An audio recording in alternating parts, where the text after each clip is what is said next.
Hey, welcome back to Drummer Daily. My name is Daniel Hadaway, and I'm so glad you could join me today. This is episode number 164, so if you ever want to check out the show notes, if there are any, you can find them at danielhadaway.com/164. Thanks for joining me today.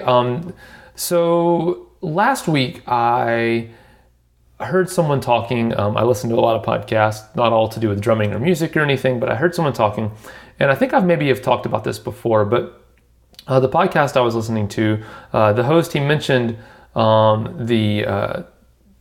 in whenever it was when the first runner broke the 4-minute mile time barrier, and I don't remember his name. I think I don't want to even try.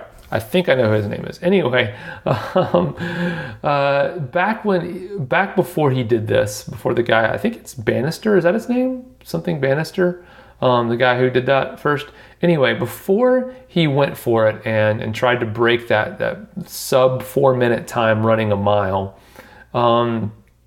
everyone pretty much agreed that it was impossible. They said, it can't be done physically, human body can't do it, all these things.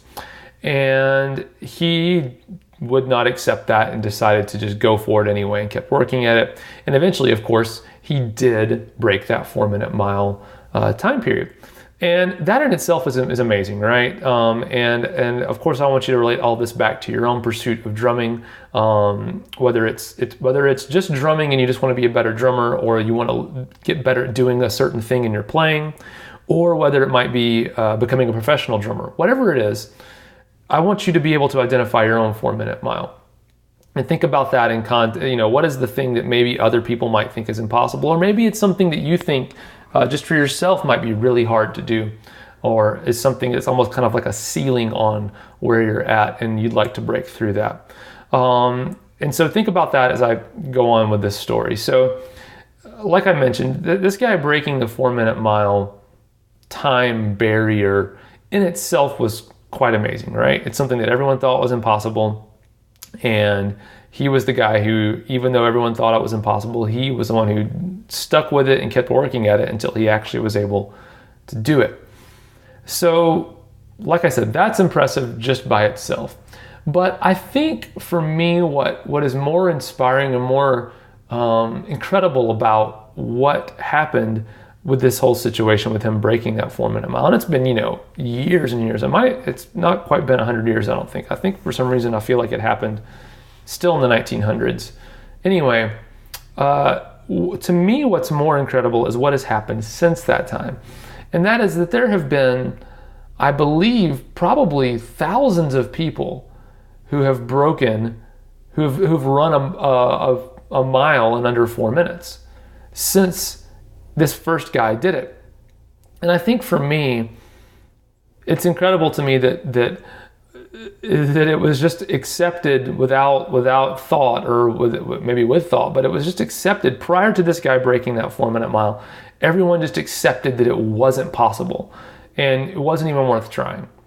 And the second that this guy did it, it wasn't like the human race magically became stronger or became better athletes. It was just all of a sudden people realized that it really was possible, and they thought, well, then now it's worth my effort. And it's just funny to me that it took one person who was just willing to put in the work and do it, and then all of a sudden the floodgates opened and everyone, not everyone, obviously I'm not running a sub 4-minute mile, but I honestly believe that if I wanted that to be my goal and work towards it, I know that I could eventually get there. I just don't have that goal, but I know that I could do it. And so when it comes to, let's just say, becoming a professional musician, because I know a lot of you guys who listen to this, that's your goal.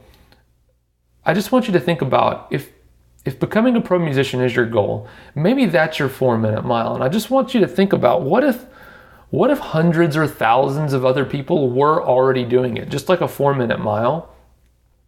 And maybe they just weren't telling anyone, because honestly, there's a lot of musicians who are just making a living who aren't just out there broadcasting that they're doing it to everyone all the time. They're just doing it. they're living life, and that's how they make their living. Or maybe they don't even realize that they've done it because they weren't, to finish off the metaphor, they didn't know they were running a sub 4 minute mile because they weren't timing themselves. Like, for example, in running, what if I just wanted to get, what if every single time I tried to run a mile, I just ran as fast as I could for as long as I could? And I wanted to get faster and faster and faster. Well, if I didn't have a clock, I'd have no idea, or a stopwatch, I'd have no idea that maybe at some point I actually broke that 4 minute mile mark, but I would still be doing it.